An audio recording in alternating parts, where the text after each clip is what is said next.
భగవద్గీత 2వ అధ్యాయం 24వ శ్లోకం. అచ్చేద్యోయమదాహ్యోయం అక్లేద్యోసోస్య ఏవచ నిత్యః సర్వగతస్థాణుః అచలోయం సనాతనః.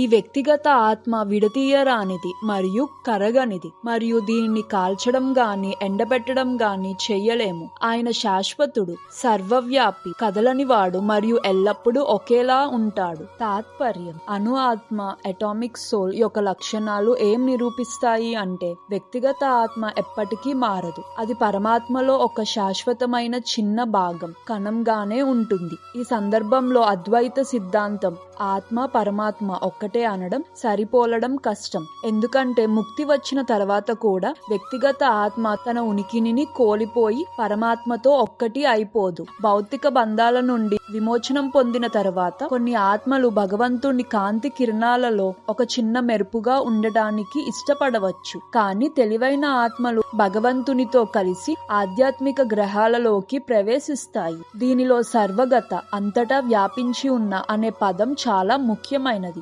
ఎందుకంటే జీవులు దేవుని సృష్టి అంతా ఉన్నారు. వారు భూమిపై, నీటిలో, గాలిలో, భూమి లోపల మరియు అగ్నిలో కూడా ఉంటారు. అగ్నిలో ఆత్మ నాశనం అయిపోతుంది అనుకోవడం తప్పు. ఎందుకంటే ఆత్మ అగ్ని ద్వారా కాల్చడం సాధ్యం కాదని ఇక్కడ స్పష్టంగా చెప్పారు. అందువల్ల సూర్యగ్రహంలో కూడా అక్కడ ఉండటానికి తగిన శరీరాలతో జీవులు ఉన్నారు. సూర్యగోళంలో ఎవరు నివసించకపోతే సర్వగత అనే పదానికి అర్థం లేకుండా పోతుంది.